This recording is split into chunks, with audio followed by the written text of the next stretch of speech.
할렐루야. 오늘의 성경 통독은 사무엘상 29장에서 31장까지의 말씀입니다.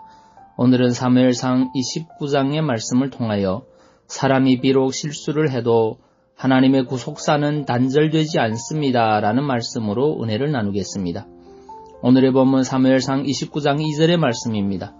블레셋 사람의 장관들은 수백씩 수천씩 영솔하여 나아가고 다윗과 그의 사람들은 아기스와 함께 그 뒤에서 나아가더니 아멘. 사무엘상 29장은 블레셋과 이스라엘 사이에 전쟁이 나자 블레셋 땅 시글락에 거하던 다윗도 블레셋 편에서 전쟁에 참전할 수밖에 없었는데 블레셋 장군들의 반대에 다시 시글락으로 돌아가는 내용을 기록하고 있습니다. 사울에게 쫓겨 블레셋 망명을 결정한 다윗의 실수는 다윗을 이스라엘의 왕으로 세우고자 하시는 하나님의 계획을 수포로 돌아가게 할 수 있는 일이었습니다. 그리고 이는 다윗의 자손 가운데서 인류를 구원할 메시아를 나게 하시려는 하나님의 원대한 구속사적 계획을 무너지게 할 수도 있는 일이었습니다. 참으로 엄청난 위기의 순간이 아닐 수 없습니다. 이 절만 보면 도무지 소망이 없어 보입니다. 블레셋이 이스라엘과 싸우는 싸움에 다윗도 끌려들어 이스라엘과 싸울 수밖에 없는 상황에 놓였습니다. 그런데 3절 이하를 보면 아주 뜻밖의 일이 벌어졌습니다. 즉 블레셋의 방백들이 다윗의 출전을 반대한 것입니다. 블레셋 방백들은 막상 전쟁이 벌어지면 다윗이 자신들을 배신하고 도리어 자신들을 칠 것으로 생각하였습니다. 사실 다윗이 전쟁 중에 배신한다는 것은 거의 불가능한 일이지만 블레셋 방백들의 생각대로 그렇게 된다면 그것은 블레셋에게 너무나도 치명적인 일이 될 수도 있었습니다. 그러므로 다윗을 신임한 아기스와는 달리 블레셋 방백들은 다윗의 참전을 극구 반대한 것입니다. 결국 이렇게 되어 다윗은 동족과의 전쟁의 위기를 모면하였습니다.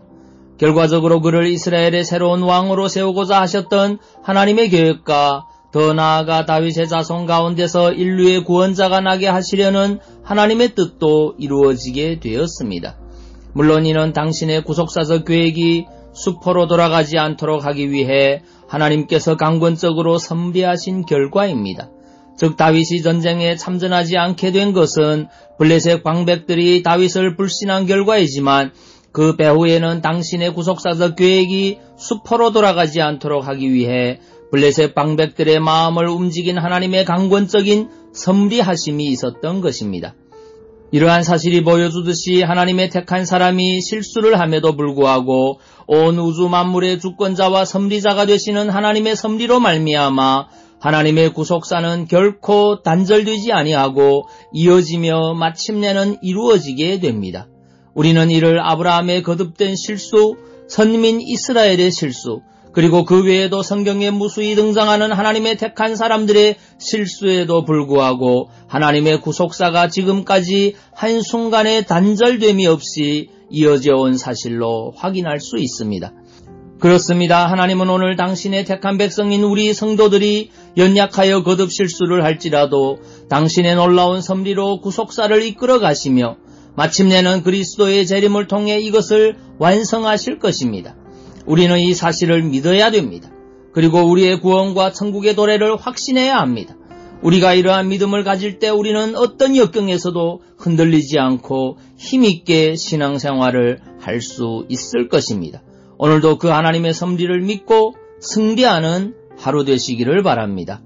기도하겠습니다. 사랑의 주님, 사람이 비록 실수를 해도 하나님의 구속사는 단절되지 않는다는 것을 확신합니다. 때문에 연약한 우리를 향한 하나님의 계획도 반드시 이루어짐을 믿습니다.